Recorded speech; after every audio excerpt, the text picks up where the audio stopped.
Hello, welcome back my dear student. तो आज के इस वीडियो में आपको बताने वाले हैं क्लास 10th का मोस्ट वीवीआई ऑब्जेक्टिव क्वेश्चन। ये आपके मैट्रिक एग्जाम के लिए बहुत ही ज़्यादा इम्पोर्टेंट क्वेश्चन है और ये सारा आपके 2024 मैट्रिक एग्जाम के रिलेटेड प्रश्न है। तो आप वीडियो को बिल्कुल अंत तक जरूर देखें। और अगर आप हमारे इस वीडियो को पहली बार देख रहे हैं तो प्लीज़ चैनल को सब्सक्राइब जरूर कर लें। और अभी तक अगर वीडियो को लाइक नहीं किए तो लाइक भी कर दें। और इस प्रकार से कई भी पार्ट आपके बीच सोशल साइंस का लाया जाएगा। आप सभी पार्ट को एक एक करके जरूर देखें। ये आपका सोशल साइंस का पार्ट 1 वीडियो होगा। पार्ट 2 आपको नेक्स्ट डे में फिर से इसी चैनल पे देखने को मिलेगा। तो आप पार्ट 1 को बिल्कुल लास्ट तक अवश्य देखें। तो चलिए, पहला क्वेश्चन जैसा कि आप देख रहे होंगे स्क्रीन पे क्वेश्चन है। क्वेश्चन आप एक नंबर देखें, कहता है इटली तथा जर्मनी वर्तमान में किस महादेश के अंतर्गत आते हैं। इटली तथा जर्मनी जो है वर्तमान में आपका जो है यूरोप के अंतर्गत आते हैं। यूरोप है ना, किस महादेश के अंतर्गत है? यूरोप महादेश के अंतर्गत आते हैं। चलिए, नेक्स्ट क्वेश्चन आपके बीच लाया जा रहा है। क्वेश्चन नंबर 2 जो है, कहता है फ्रांस में किस शासन वंश की पुनः स्थापना वीना कांग्रेस द्वारा की गई थी। तो इसका जो करेक्ट आंसर होने वाला है ऑप्शन नंबर सी। बिल्कुल हम आपका कम समय लेना चाहेंगे और कम समय में अधिक से अधिक क्वेश्चन का रिवाइज और आपके माइंड में सेटिंग करना चाहेंगे। चलिए, नेक्स्ट क्वेश्चन आपका जो है 3 नंबर आप देखें, कहता है मेजनी का संबंध किस संगठन से था। मेजनी का संबंध किस संगठन से था। तो इसका जो करेक्ट आंसर है बाबू वो आपका हो जाएगा Carbonari, option number B. Option number B. चलिए, आपको दिखाई दे रहा है, एक बार हम देख लेना चाहेंगे। चलिए, बिल्कुल आपको दिखाई दे रहा होगा। नेक्स्ट क्वेश्चन जो है आपका 4 नंबर, कहता है इटली एवं जर्मनी के एकीकरण के विरुद्ध निम्न में कौन था। तो इटली एवं जर्मनी के एकीकरण के विरुद्ध निम्नलिखित में या निम्न में से कौन था। तो वो आपका करेक्ट आंसर जो होने वाला है वो ऑस्ट्रेलिया है, option number C. Option number C. Next question आपका देखिए, क्वेश्चन नंबर 5। क्वेश्चन नंबर 5 जो है दोस्तों, कहता है काउंट काबुर को विक्टर एमेनुअल ने किस पद पर नियुक्त किया। बहुत ही इंपॉर्टेंट क्वेश्चन। चलिए, क्वेश्चन जो है इसका ऑप्शन नंबर आपका जो है सी हो जाएगा करेक्ट आंसर। चलिए, अगर वीडियो को अभी तक लाइक नहीं किए तो प्लीज लाइक कर दीजिए। अगर चैनल को सब्सक्राइब नहीं किए हैं तो प्लीज सब्सक्राइब कर दीजिए। नेक्स्ट क्वेश्चन 6 नंबर आप देख रहे होंगे, कहता है गैरीवाल्डी पेशे से क्या था। गैरीवाल्डी पेशे से क्या था? गैरीवाल्डी बाबू पेशे से क्या था? एक नाविक था, option number D. Next question, बहुत कम समय लेना चाहेंगे और कम समय में अधिक से अधिक क्वेश्चन का रिवाइज आपको करा देना चाहते हैं हम। बिल्कुल इस चैनल में आप एकदम कंटिन्यू बने रहें। आपको बहुत ही इंपॉर्टेंट क्वेश्चन प्रोवाइड कराया जाएगा। चलिए, कहता है जर्मन राइन राज्य का निर्माण किसने किया। तो जर्मन राज्य राइन राज्य का निर्माण जो किया था दोस्तों वो आपको पता होना चाहिए। इसका जो करेक्ट आंसर होने वाला है Napoleon Bonaparte. Napoleon Bonaparte, option number B. Question number अब हम जो देखने वाले हैं 8, देखिए क्वेश्चन नंबर जो 8 है आपका, कहता है जालबेरिन कैसी संस्था थी। जालबेरिन कैसी संस्था थी? जालबेरिन जो है दोस्तों आपका एक व्यापारियों की संस्था थी, ऑप्शन नंबर बी। चलिए, क्वेश्चन नंबर 9 आप देख रहे होंगे, कहता है सोपानी कृषि। सोपानी कृषि किस राज्य में प्रचलित है। तो सोपानी कृषि जो है बाबू वो आपका इसका करेक्ट आंसर जो है उत्तराखंड हो जाएगा, option number B. Option number B. Question number 10 देखिए, आपका कहता है सीमेंट उद्योग का सबसे प्रमुख कच्चा माल क्या है। सीमेंट उद्योग का जो है सबसे प्रमुख कच्चा माल जो है आपको पता होना चाहिए, वो है आपका चूना पत्थर, है ना, option number A. Next question 11 number, question number 11 आप देखिए। क्वेश्चन नंबर जो है 11 कहता है कौन भारत का सबसे बड़ा लौह उत्पादक राज्य है। यानी जो है कौन भारत का सबसे बड़ा लौह उत्पादक राज्य है। तो इसका जो करेक्ट आंसर होने वाला है वो आपका कर्नाटक होगा, कर्नाटक। चलिए, ऑप्शन नंबर ए। बहुत जल्द ही हम लोग और अधिक से अधिक क्वेश्चन को देखेंगे और बिल्कुल माइंड में सेट करते चलेंगे। और हम सभी को एक बार तो जरूर कहना चाहेंगे कि आप लोग समय को बर्बाद बिल्कुल नहीं कीजिए। और आपको YouTube पे भी बहुत सारे ऐसे चैनल आपको मिलेंगे जो आपका समय बहुत ज्यादा लेते हैं और क्वेश्चन बहुत कम आपके बीच से दिखाते हैं और लाते हैं, तो उस चैनल से भी आप सावधान, एकदम सावधानी बरतें और सावधान रहें। तो चलिए नेक्स्ट क्वेश्चन देखिए, आपका जो है 11 नंबर क्वेश्चन नंबर 12 कहता है किस खनिज को उद्योगों की जननी माना गया है? किस खनिज को उद्योगों की जननी माना गया है बाबू? इसका जो करेक्ट आंसर होगा ऑप्शन नंबर सी हो जाएगा, ऑप्शन नंबर सी, लोहा को। चलिए नेक्स्ट क्वेश्चन, क्वेश्चन आपको दिखाई दे रहा होगा, एक बार हम फिर से देख लेना चाहेंगे। चलिए बिल्कुल आपको दिखाई दे रहा है। चलिए क्वेश्चन नंबर 13 जो कह रहा है, कहता है निम्न में या इनमें कौन अधात्विक खनिज का उदाहरण है? इनमें कौन जो है अधात्विक खनिज का उदाहरण है? तो आपको पता होना चाहिए अब्रक जो है आपका वो धात्विक खनिज का उदाहरण है। क्वेश्चन नंबर जो है आपका 14 कहता है भारत में लगभग कितने प्रकार के खनिज पाए जाते हैं? भारत में लगभग कितने प्रकार के? 100 प्रकार के खनिज पाए जाते हैं, ऑप्शन नंबर बी, है ना। चलिए नेक्स्ट क्वेश्चन, क्वेश्चन नंबर आपके बीच आ रहा है दोस्तों 15, कहता है चरक का संबंध किस देश से था? तो चरक का जो संबंध है दोस्तों वो आपका भारत से है, ऑप्शन नंबर सी हो जाएगा, ऑप्शन नंबर सी। चलिए नेक्स्ट क्वेश्चन 16 नंबर क्वेश्चन देखें आप लोग। 16 नंबर क्वेश्चन है दोस्तों, कहता है भारत का प्रथम तेल शोधक कारखाना कहाँ स्थित है? भारत का प्रथम तेल शोधक कारखाना कहाँ स्थित है दोस्तों? ये Digboi, option number C, option number C. बिल्कुल कम समय लेना चाहेंगे और अधिक से अधिक क्वेश्चन का रिवाइज आपको करा देना चाहते हैं, तो अगर अभी तक आप हमारे चैनल को सब्सक्राइब नहीं किए हैं तो प्लीज सब्सक्राइब अवश्य कर लें। चलिए क्वेश्चन नंबर 17, क्वेश्चन नंबर 17 में कहता है मानव विकास की दृष्टि से भारत के पड़ोसी देशों में किस देश की आर्थिक व्यवस्था इससे बेहतर है? तो हम कह सकते हैं ये 17 का जो करेक्ट आंसर होगा वो आपका श्रीलंका होगा। क्या होगा? Sri Lanka, option number D, option number D. चलिए नेक्स्ट क्वेश्चन 18 नंबर कहता है निम्नांकित में किस राज्य को एक पिछड़ा राज्य कहा जाता है?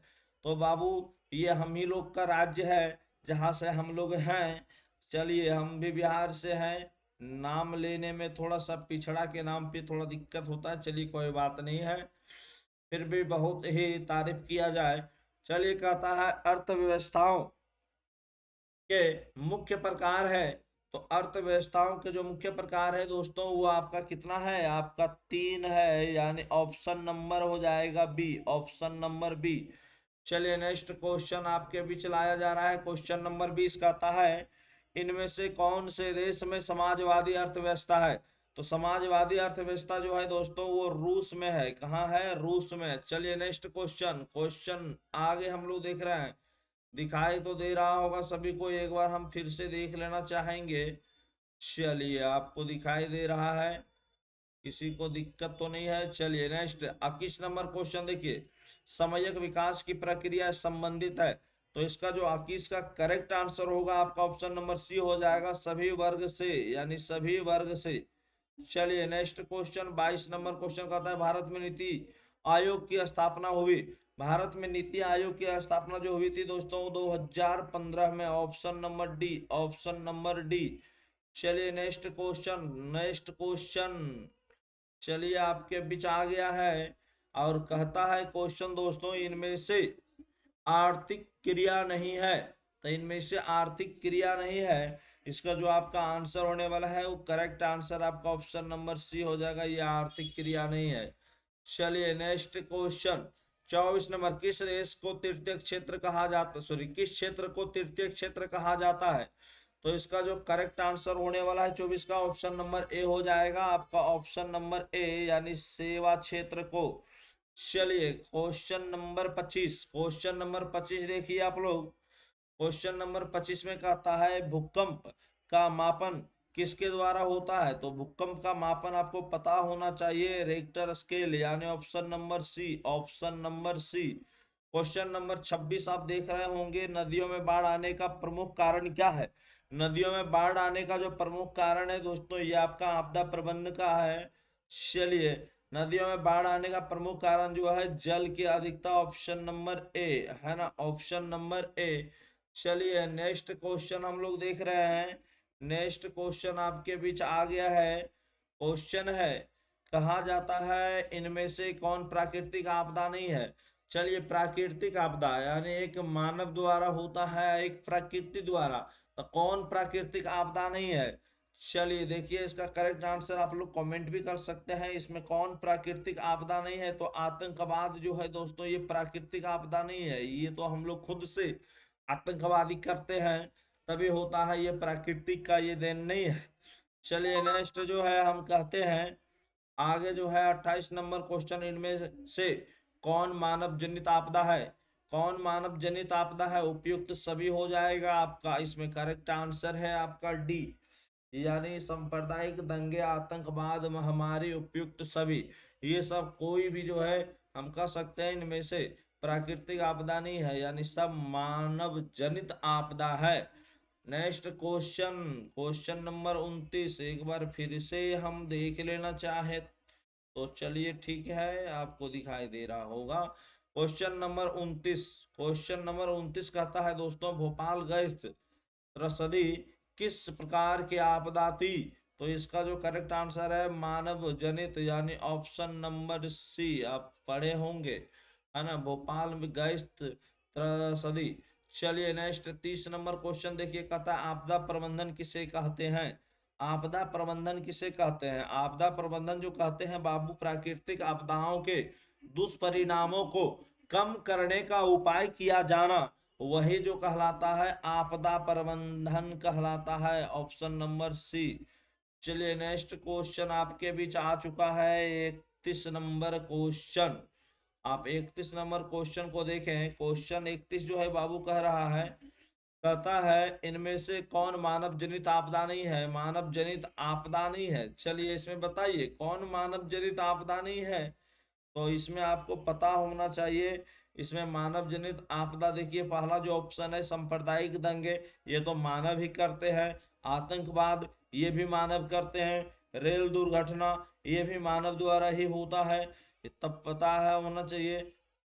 सॉरी, इनमें कौन मानव जनित आपदा नहीं है।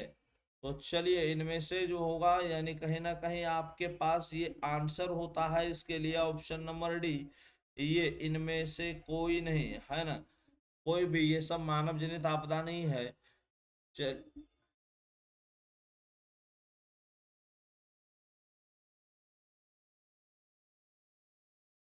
क्वेश्चन नंबर 32, क्वेश्चन नंबर 32 कहता है सुनामी क्या है।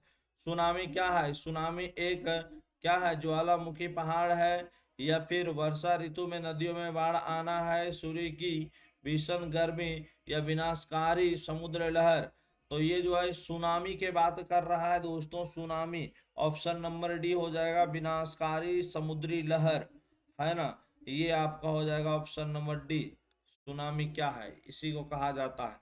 चलिए नेक्स्ट कहता है भारत में कहाँ औरतों के लिए आरक्षण की व्यवस्था है। तो भारत में कहाँ औरतों के लिए आरक्षण की व्यवस्था है। चलिए ये आपका इसका जो करेक्ट आंसर होने वाला है वो आपका क्या होने वाला है, ऑप्शन नंबर डी, पंचायती राज संस्थाएं, option number D. Next question, next question आपको दिखाई दे रहा होगा, एक बार हम फिर से जांच कर लेना चाहेंगे। चलिए बिल्कुल आप देख रहे होंगे। 34 नंबर क्वेश्चन जो है दोस्तों कहता है भारत में वर्तमान में कितनी प्रतिशत महिलाओं को संसद में प्रतिनिधित्व प्राप्त है। तो 34 का जो आंसर होगा वो आपका करेक्ट आंसर होगा option number B, option number B, 10.86%। चलिए नेक्स्ट क्वेश्चन 35 नंबर दोस्तों कहता है बेल्जियम में किस शहर के स्कूलों में फ्रेंच बोलने पर रोक लगा दी गई है। तो चलिए इसका जो 35 का करेक्ट आंसर है वो आपका होगा मर्चटेम, यानी जो है option number C, option number C, मर्चटेम। चलिए नेक्स्ट 36 नंबर क्वेश्चन देखिए, कहता है डरबन, है ना, डरबन में नक्सल भेद विरोधी सम्मेलन हुआ। तो डरबन में जो है नक्सल भेद विरोधी सम्मेलन जो हुआ था वो आपका 2001 में हुआ था। ये आपका correct answer option number C. चलिए नेक्स्ट 37 नंबर क्वेश्चन देखिए, कहता है अलग अलग भाषा बोलने वाले लोगों के आधार पर सामुदायिक सरकार का गठन करने का अधिकार किस नागरिकों को दिया गया है? तो 37 का जो आंसर है बाबू वो आपका ऑप्शन नंबर सी हो जाएगा, बेल्जियम, है ना, बेल्जियम। नेक्स्ट क्वेश्चन आपके बीच आ गया है 38 नंबर, कहता है इंडिका पुस्तक के लेखक कौन है? तो इंडिका पुस्तक के लेखक जो है वो है Megasthenes, option number A, option number A. चलिए नेक्स्ट क्वेश्चन आपके बीच आ चुका है, कहता है श्रीलंका में तमिल मुख्य रूप से रहते हैं। तो श्रीलंका में तमिल मुख्य रूप से रहते हैं, तो इसका जो करेक्ट आंसर है ऑप्शन नंबर ए हो जाएगा, उत्तर पूर्वी प्रांतों में, उत्तर पूर्वी प्रांतों में। चलिए क्वेश्चन नंबर 40 देखिएगा, क्वेश्चन नंबर 40 देखिए, कहता है भारत में बहुसंख्यक आबादी है। तो भारत में बहुसंख्यक आबादी है, ऑप्शन नंबर सी, हिंदू समुदाय की, हिंदू समुदाय की, ऑप्शन नंबर सी। चलिए इस प्रकार से कुल 40 क्वेश्चन को इस वीडियो में हम लोग कंप्लीट करते हैं। अगर वीडियो पसंद आया हो तो प्लीज अभी तक अगर हमारे चैनल को सब्सक्राइब नहीं किए हैं तो जरूर सब्सक्राइब कर लीजिए। अगर वीडियो को लाइक नहीं किए हैं तो वीडियो को लाइक भी कर दीजिए। अगर शेयर नहीं किए हैं तो वीडियो को शेयर भी जरूर कर दीजिए। चलिए फिर मिलते हैं नेक्स्ट वीडियो में और नेक्स्ट पार्ट के साथ। तब तक के लिए चाहते हैं इजाजत। जय हिंद।